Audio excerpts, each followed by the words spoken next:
Good evening. This is Akashvani Kohima. I am Jajinya Mehta with the news. The headlines. Nagaland Chief Minister Neiphiu calls for Pan-Naga platform to provide collective voice for Naga people.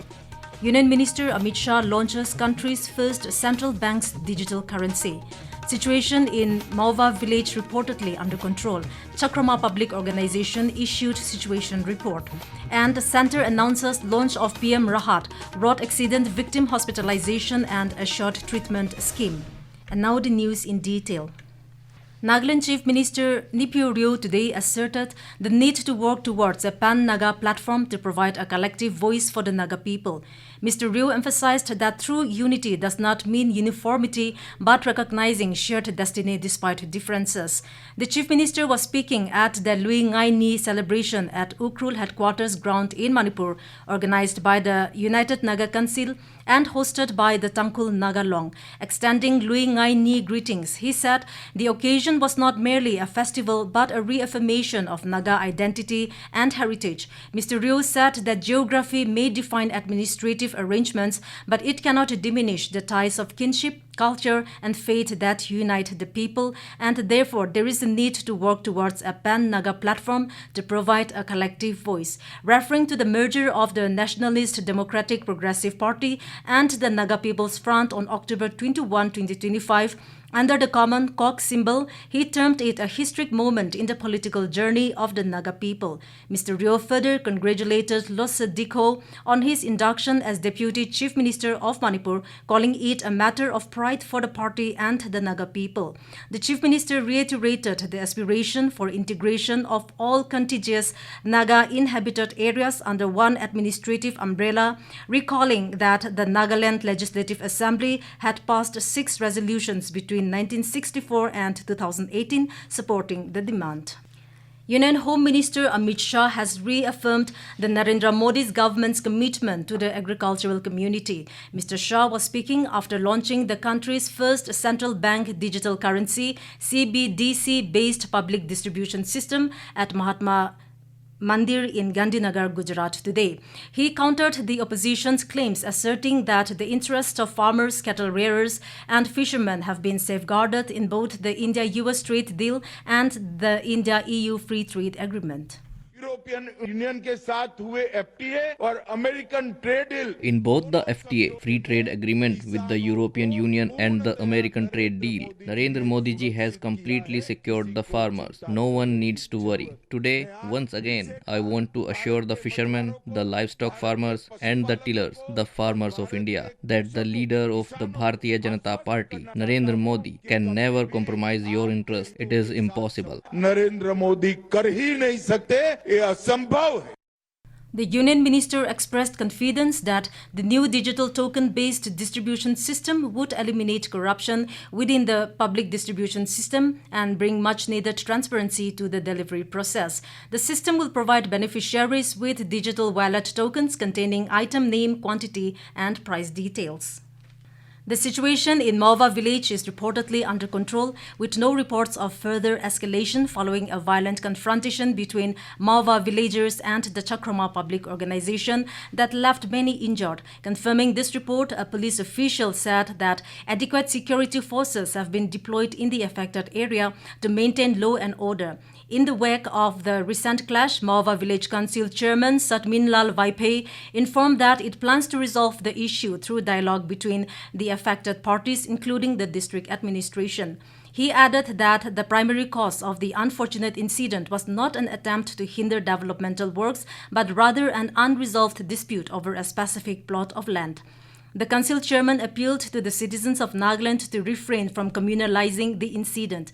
Terming it as a village issue, Mr. Vaipai emphasized that the focus remains on restoring peace through administrative intervention. In view of the violent confrontation between Moava villagers and the Chakroma Public Organization (CPO), the organization has issued a report with regard to the situation. A statement presented to the Additional Deputy Commissioner Medziphema Subdivision under Chumukedima District said that for several years, the CPO continued to receive multiple complaints that the Moava Village Council had restricted property owners to develop their properties and indulge in acts of intimidation. Even the administration had written to the Moava Village Council not to restrict property owners to develop their estates as they deemed fit. However, this was not obliged by the council. On receipt of written complaints by landowners that illegal structures were being erected in their properties, the CPO served a notice to the Moava Village Council to refrain themselves from such acts and to take down these illegal structures. However, the deadline passed and no official intimation was received from their side. When the CPO leaders, accompanied by some few youth volunteers, went to the village for dialogue with the council chairman and the GB, the negotiating party was met with stones and batons. It stated that in the ensuing scuffle, Kuki miscreants injured the EAC Medzipema and a police personnel. In the escalating violence, some vehicles were damaged and a shop was set ablaze and several LPG cylinders exploded. It informed that around 24 of the CPO youth volunteers sustained injuries and 3 vehicles were damaged. This is Akashvani Kohima giving you the news. For quick news update, follow us on our X handles, AIR News Alerts and AIR_Kohima. You can also listen to this news bulletin on News on Air app and YouTube channel AIR News Kohima. Welcome back. You are listening to the evening news. Center has announced the launch of the PM RAHAT Road Accident Victim Hospitalization and Assured Treatment Scheme.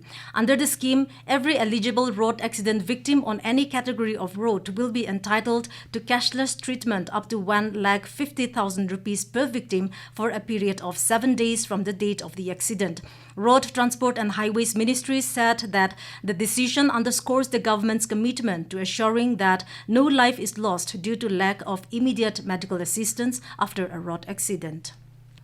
International Childhood Cancer Day is being observed today. It is a global collaborative campaign to raise awareness about childhood cancer and to express support for children and adolescents with cancer, the survivors and their families. On the occasion, the All India Institute of Medical Sciences, AIIMS, and the Indian Revenue Service Ladies Association, IRSLA, jointly organized a walkathon in New Delhi.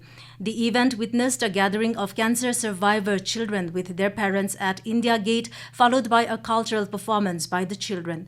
Talking exclusively with Akashvani News, Professor of Pediatrics and Chief of the Oncology Division at AIIMS, New Delhi, Dr. Rachna Seth emphasized the importance of early detection, complete treatment, and long-term follow-up care for children diagnosed with cancer. इसका यही उद्देश्य है कि हम जागरूकता फैलाना चाह रहे हैं कैंसर के प्रति कि ये बच्चे ठीक हो सकते हैं अगर इनका नियमित रूप से इलाज हो, डायग्नोसिस अच्छे तरीके से हो जाए, रेफरल चाहिए तो टाइम पे हो और इलाज पूरा हो तो ये बच्चे ठीक हो सकते हैं और इनके पास सालों की जिंदगी बचती है जो एक नियमित रूप से फॉलो होनी चाहिए और अच्छी एक सर्वाइवरशिप होती है इनकी। तो हम ये भी मैसेज देना चाहते हैं कि सिर्फ एक्यूट केयर में नहीं, ट्रीटमेंट खत्म होने के बाद भी इनकी जिंदगी प्रोडक्टिव रहे तो वो नियमित रूप से फॉलोअप मिले। उतना तेज तो नहीं होता है जितना पहले, पर अपने डॉक्टर के संपर्क में मिले। उतना तेज तो नहीं होता है जितना पहले, पर अपने डॉक्टर के संपर्क में रहे क्योंकि कुछ परेशानियां आ सकती हैं लेकिन वो सब टैकल हो सकती हैं। And Deputy Commissioner Kohima has informed that the area around the FCA go-down Pesama on National Highway 2 will remain completely closed to all forms of traffic from midnight tonight till 5 a.m. tomorrow. The advisory was issued in view of the retrieval operation of pontoon cargo from the accident site, deploying heavy-duty crane. All light motor vehicles has been diverted towards Pesama, Fachama, Lere National Highway 2. However, movement of all heavy motor vehicles will remain completely suspended. The DC has directed commuters to plan their journey accordingly and avoid the affected section during the closure period. And to wrap up the news, here are the headlines once again.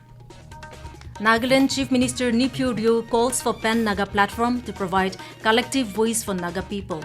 Union Minister Amit Shah launches country's first central bank's digital currency. Situation in Moava village reportedly under control. Chakroma Public Organization issued situation report.